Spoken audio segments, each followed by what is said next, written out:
Hey everyone, here's quick tips just to help your stay in Boracay go a little bit smoother from day one. Even if you're traveling further than I did from Taipei, let's say from Europe, you still don't need a lot of luggage. I was only able to take hand luggage because of a direct flight, but once you're here, you can get all your, not that you need toothpaste because everything's provided in a hotel room, but you can get all your deodorants, your toothpaste, clothing items, depending if you mind wearing this sort of stuff or not. But there are other shirts, t-shirt, trousers, dresses, hats, glasses, selfie sticks, everything you need you can get here. Most of the hotels do laundry service, so just pack what you want to wear, as in 3 of your favorite items, 3 or 4 of your favorite items. In terms of shorts and vests or workout gear, it's easy to wash and then wear again. So you're traveling from afar, don't bother lugging around the big heavy luggage, especially if you're doing transfers from the boat into a tuk-tuk. Just take your hand luggage, maybe a laptop bag, and everything's good to go. Also, you got to remember about the climate, about the weather. You just want relaxed clothes, loose clothes, linen shirts or linen trousers or shorts.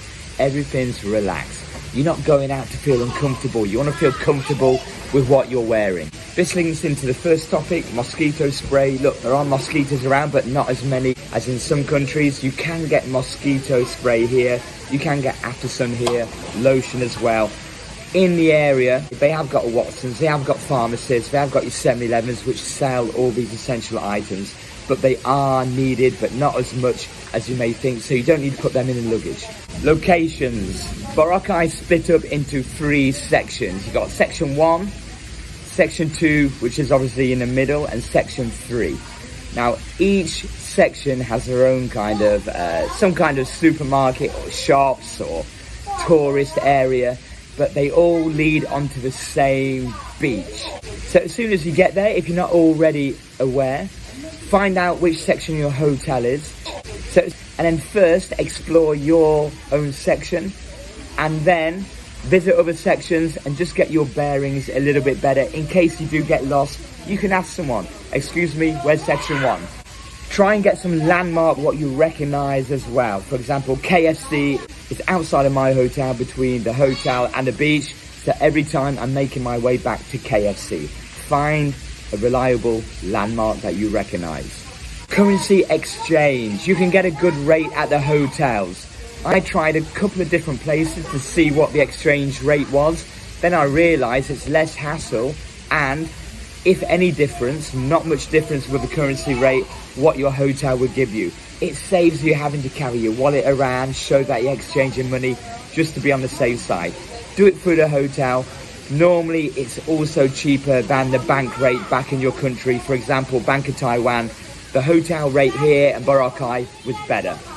Safety. Look, yes, you may have heard that Philippines, like all countries, has got its kind of scary areas. Safety in terms of Boracay, there's a lot of security, a lot of police around. Everyone's friendly. And look, you've got to remember, these tourist areas, it's people's livelihoods. So if all of a sudden bad things start to happen and tourists stop coming, that is basically the livelihoods of many people will stop getting the money from the tourists, okay? So there are security and police around, but also people in general which try to deter that from happening. But at the same time, you still got to have your wits about you. You still got to be careful, just like in any other country, and just try and act as much as possible as a normal human being. You will get asked questions by street vendors, maybe by people trying to sell a massage or get you into a restaurant or a bar. But as I said previously, be polite, say no thank you, walk on. Nighttime, I wouldn't recommend as a female, although it's probably safe because many do that, walking around on the beach strip on your own at night.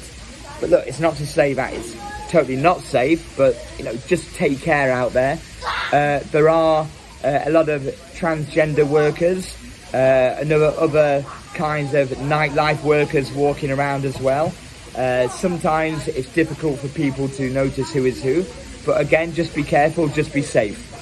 In the evenings especially, there's a lot of people around, a lot of other tourists, and if in need, ask people for help. But I've had no issues whatsoever traveling around.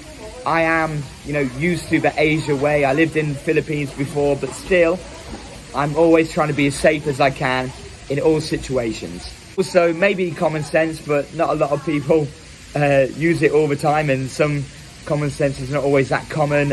Nighttime, don't go down any weird streets what you're not comfortable with, or if you don't know where you're going, don't try and take any shortcuts. Stay on the busy areas, the busy tracks, and the regular routes you go to and from the hotel as well. Street vendors or beach vendors, you get these in most Asian countries, in tourist areas. Look, people are trying to make a living, but also they are offering services which may be useful to you at one of your days during your stay. So look, everyone's different. Some people just want to ignore people, which saves a lot of time and energy. If you want to be polite, you can just say no thank you.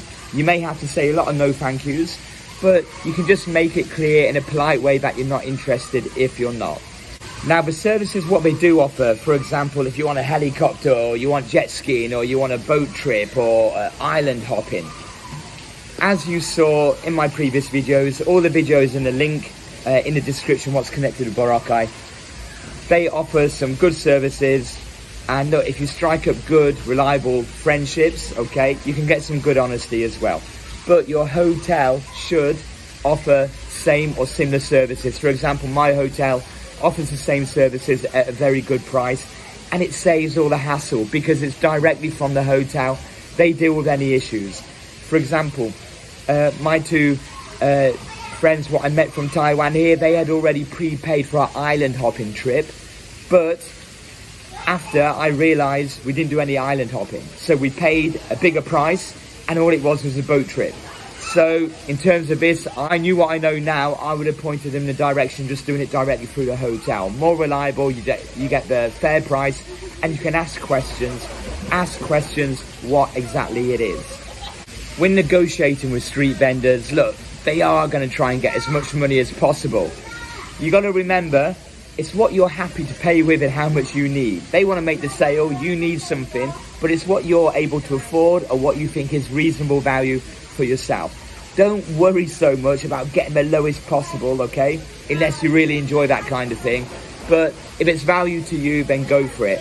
But the price will start off high. You may be able to take it low and then reach a middle ground, okay? Transport, getting around. Tuk-tuks or motorcycle are the main modes of transport if you're not walking from place to place, because all of the three sections are close together. But if you are going a little bit further, you can get a cheap tuk-tuk for, let's say, I don't know, £2, £2.20 or $2.80. But tuk-tuks, you're able to share it with people, which will make it cheaper as well, okay? Depending on the location, it's just like a shared taxi if you never had a tuk-tuk experience. The prices of things, look, remember, any tourist area, the price is going to be a little bit more than, a bit further away in, let's say, Manila, in certain areas like that, okay? Look, for example, you can go to a restaurant, you can have a perfectly nice, good quality, safe meal.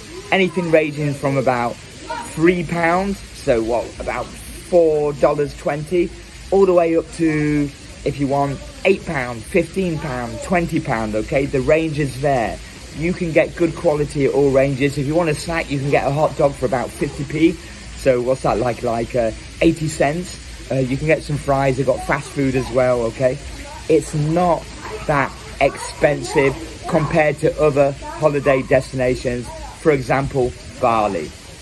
And finally, the food. Look, there's a whole range of food, so it doesn't matter what your favourable taste is, or even if you're vegetarian. You've got all the local Philippine restaurants and food available, cheaper price.